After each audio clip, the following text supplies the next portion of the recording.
Olá pessoal, tudo bem? Nós vamos aqui para uma aulinha sobre a saúde na Europa medieval.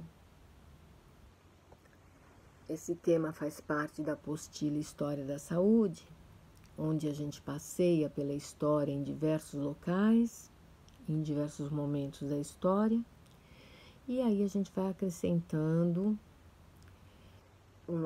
ao nosso conhecimento, ao nosso entendimento, muitas informações, não é? Então vamos lá. Falando agora desse momento, desse período entre o século V e o século XV, período de 1000 anos lá na Europa, eu tenho que destacar a mentalidade cristã. Eu não posso falar nada da Europa medieval se eu não destacar, se eu não deixar claro, se eu não enaltecer o cristianismo, a influência do cristianismo sobre a população europeia. Ora, professora, o que é que tem a ver a saúde com a igreja, com a influência da igreja? Então, eu vou começar tratando esse assunto lendo 2 parágrafos. O primeiro é esse aqui, presta atenção. A moral cristã, que tinha por base o pudor do corpo,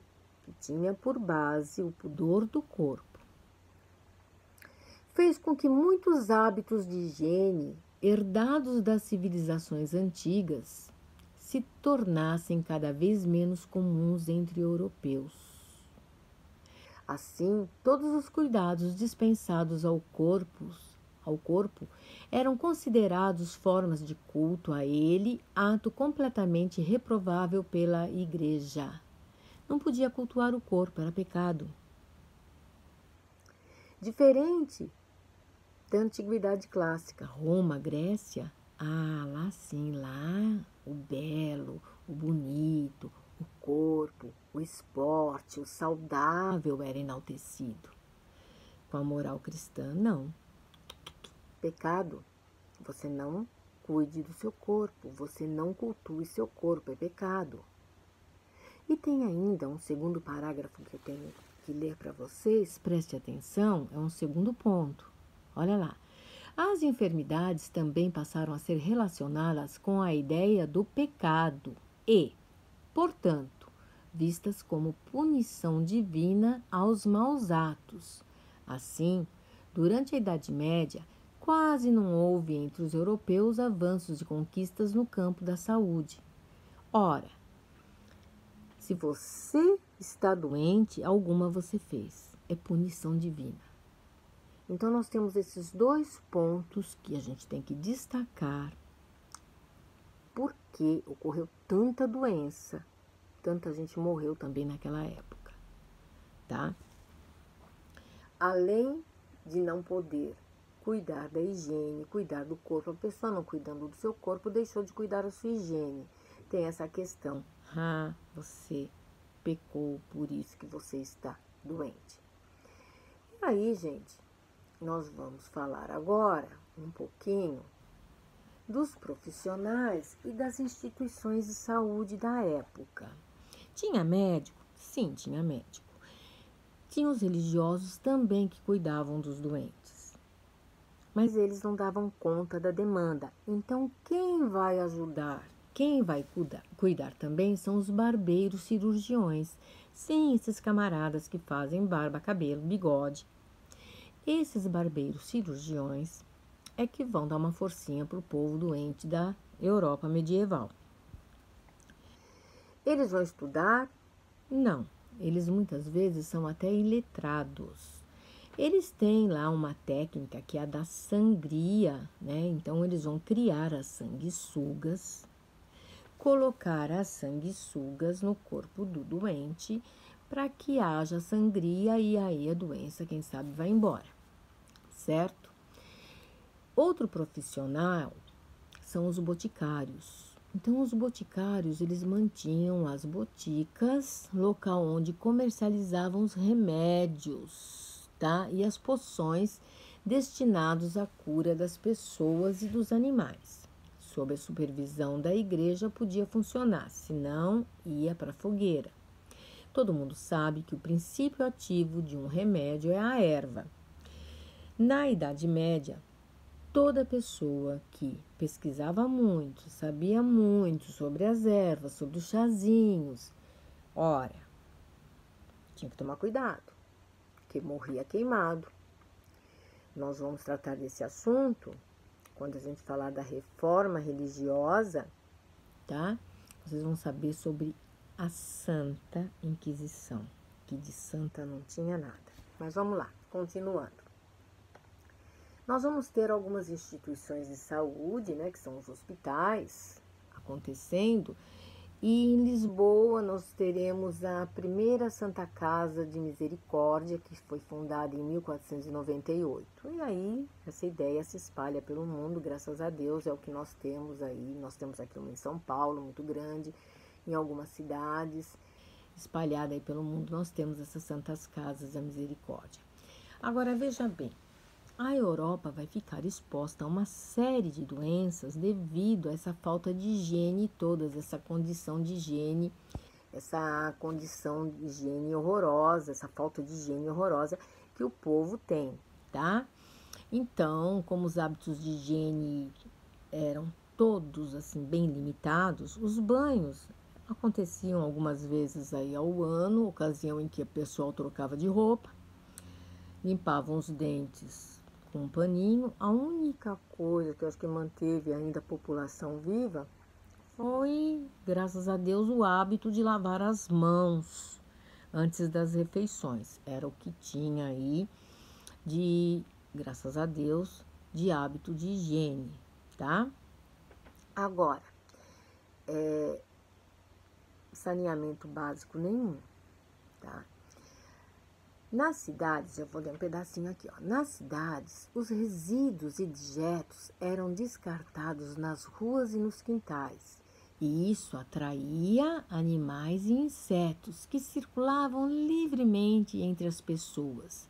Nas ruas eram despejados o sangue dos animais abatidos e os restos dos alimentos das moradias. Além disso, não existiam banheiros, os dejetos humanos também eram descartados nas ruas. Gente, é sério, o pessoal fazia lá no urinol, no pinico, tudo que tinha que fazer à noite, abria a janela no dia seguinte, não era para falar, bom dia, vizinho, tudo bem? Um bom dia para você. Não, era para abrir a janela e jogar o que tinha lá dentro, lá, despejar o que tinha lá, o conteúdo do pinico, no meio da rua. Acertasse lá em quem acertou. O povo não era muito educado. E aí, os migrantes também trouxeram hábitos rurais da época, como criar animais dentro de casa. Ah, mas a gente cria animais dentro de casa? Sim, aqueles animais que você leva para o pet shop, põe lacinho, manda dar banho, você cuida, você cria ali no seu quintal, né? Bem diferente, né? Desses animais da época que a gente está se referindo, né? E esses hábitos todos, essa falta de higiene deixava, é claro, as pessoas expostas aí à contaminação aí das doenças. Tá, deixa eu ver o que mais aqui. Vamos falar da peste negra, né? Olha, infelizmente, tem muita gente aprendendo aí o que é uma pandemia, né? Nós estamos aí com esse vírus horroroso, que a ciência ainda está pesquisando, aprendendo, existem várias correntes, um fala uma coisa, outro fala outra, a própria ciência, né, levantando várias hipóteses e que não se chega, às vezes, a nenhum acordo, mas estão aí lidando e tem vacina e a vacina dá resultado, não dá e tem que ter distanciamento, enfim, a gente sabe que tem que ter higiene. Lavar as mãos, tem que ter distanciamento sim, tem que usar máscara, tudo isso. Mas naquela época, o povo lidou com a peste negra ou a peste bubônica, a mesma coisa. A peste bubônica começou a ser chamada de peste negra, por quê? Porque essa doença ela formava alguns bulbos, algumas manchas negras, né? Algumas manchas pretas, os bulbos, e aí passou a ser chamada de peste negra, tá? Então, olha só. Acredita-se que os navios que transportavam mercadorias da Ásia para a Europa entre 1348 e 1352 possam ter levado muitos ratos contaminados ao continente europeu. Devido às más condições de higiene na época, os ratos infestavam as casas e as pulgas picavam os seres humanos, contaminando-os e causando a doença. Diante do avanço da peste, médicos e padres pouco podiam fazer, pois desconheciam suas causas.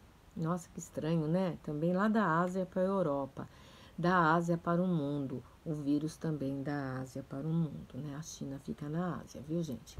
Bom, vamos lá. E aí, gente, calcula-se que foram dizimados cerca de entre 20 a 25 milhões de pessoas na época, tá?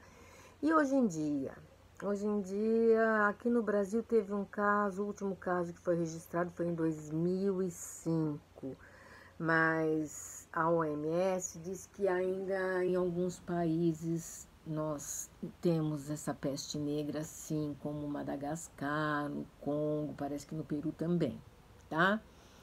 E ela é uma doença para quem vive em situação de extrema pobreza.